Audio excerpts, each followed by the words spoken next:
Hey, and welcome back to another episode of What to Do? Today we are stuck inside 10-day quarantine because guess what? We've got COVID! We got the Rona. So, today we decided to put on our French hats and do something called light painting. And it's not with paper. We are going to be painting with actual light. We've got to paint with Will's cousins as well, so we'll attach some of those videos in there and we'll even show you how to do it. Go to images in Google and search your favorite color. And then Step 1 is to choose your light source. We started out using our phones, but you can actually get really creative with this one. Really? Oh, that's awesome. So I'm thinking we either use this as a background or this as a background. So like the woods. Or what? Step 2 is to choose a dark background. You have to make sure it's dark so that the light stands out. Are you guys practicing? You need a tripod and either a DSLR or an app, right, Will? Yeah, a phone that can do long exposures. On Android, there's a Pro section that you can do it on. I think there's a section you can do it on iPhone. I don't remember what it is. Step 3 is to make sure you're on the right settings. If you're seriously interested in this, I put a link for a tutorial video on camera settings for long exposure.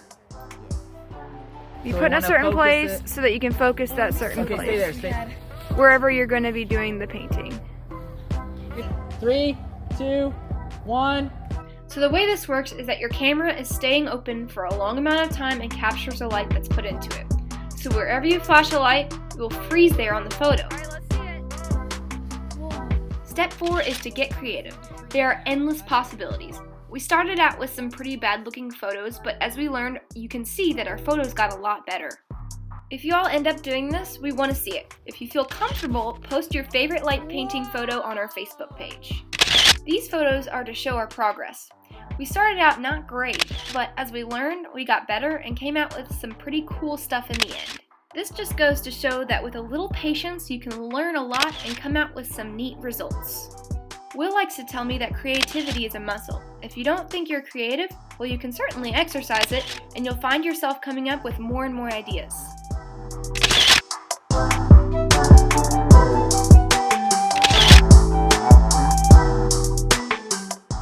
That's all we've got for you today. I hope you enjoy it, and we can't wait to see you next week if we can actually go outside. Post in the comments what you can do inside. See ya.